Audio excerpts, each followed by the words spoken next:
ശക്തമായ മഴ ഈ ജില്ലകളിലെ വിദ്യാഭ്യാസ സ്ഥാപനങ്ങൾക്ക് ഇന്ന് അവധി പ്രഖ്യാപിച്ചു. ആ ഒരു അപ്ഡേഷനാണ് ഇന്നൊരു വീഡിയോ ഭാഗത്ത്. വീഡിയോയിൽ മുൻപ് വീഡിയോ ലൈക്ക് ചെയ്യുക, ചാനൽ സബ്സ്ക്രൈബ് ചെയ്യാൻ വേണ്ടി ശ്രമിക്കുക.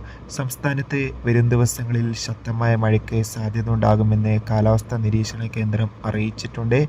അതുകൊണ്ട് തന്നെ ഇന്നലെയും ശക്തമായ മഴ പെയ്തിരുന്നു. ഇപ്പോഴിതാ ഇന്നും മഴയുടെ ശക്തി കൂടുമെന്ന് അറിയിച്ചിട്ടുണ്ട്. അതോടുകൂടി കനത്ത മഴയെ തുടർന്ന് ഇന്ന് ജൂലൈ 17 തീയതി വ്യാഴാഴ്ച ദിവസം വിദ്യാഭ്യാസ സ്ഥാപനങ്ങൾക്ക് അവധി പ്രഖ്യാപിച്ചിട്ടുണ്ട്. കാസർഗോഡ് ജില്ലകളിലെ മുഴുവൻ വിദ്യാഭ്യാസ സ്ഥാപനങ്ങൾക്കും ഇന്ന് അവധിയാണ്. അതോടുകൂടി തന്നെ കോഴിക്കോട് ജില്ലകളിലെ വിദ്യാഭ്യാസ സ്ഥാപനങ്ങൾക്കും ഇന്ന് അവധിയാണ്. അതോടൊപ്പം തന്നെ തൃശ്ശൂർ ജില്ലയിലെ വിദ്യാഭ്യാസ സ്ഥാപനങ്ങൾക്കും ഇന്ന് ജൂലൈ 17 തീയതി ജില്ലാ കളക്ടർ അവധി പ്രഖ്യാപിച്ചിട്ടുണ്ട്. എന്തായാലും എല്ലാവരും ജാഗ്രത പാലിക്കുക. മഴയുടെ ശക്തി ഇനിയും കൂടുമെന്ന് റിപ്പോർട്ടുകൾ സൂചിപ്പിക്കുകയാണ്. കാത്തിരിക്കാം. ബൈ.